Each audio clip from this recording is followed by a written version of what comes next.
fiscal spending, great growth. Jay Powell says, hey, guys, we're growing. But yet, some of that velocity creates inflationary pressures. Absolutely. And what we've seen is that in quantitative tightening in the U.S., the balance sheet has been reduced from $9 trillion down to about $7.4 trillion. But when you think about the fact that deficit spending has been to the tune of about $2 trillion in that same time frame, it's really been almost perfectly offset by fiscal deficit spending at this point. And that is inflationary, and it makes the Fed's job harder. It's two forces working against each other. Has it made your job easier, at least in terms of finding opportunities to invest?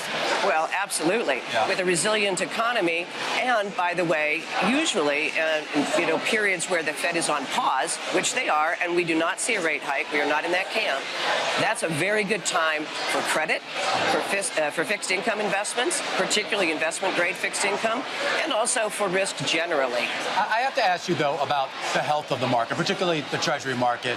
Lisa Cook over at the Fed, she was just speaking a little while ago, talking about she had some concerns about Treasury market liquidity. And this has been a conversation that's come up before. I guess for you, does it matter?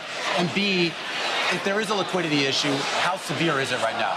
Well, liquidity is a concern, but I really don't see it as a short-term issue. Right now, there's plenty of liquidity in the system. If we think perhaps more big picture, since quantitative tightening started globally, $5 trillion has come out of the system. But when you think of that in context of where we were pre-COVID and how much has come in since the COVID, quantitative easing that occurred and the stimulus, that was $12 trillion. That means there's still an extra $7 trillion out there that still has room to, move. We have a lot of flexibility. So what should investors be doing right now? Like, what should they be setting up for maybe 6 to 12 months from now? Well, I think ultimately by the time we get to the end of this year, some of that fiscal stimulus will be less. And as a result, it's a good time to be thoughtful with regard to risk positions. We think being, defensive, if you will, in credit. So that's investment-grade credit, great trade right now.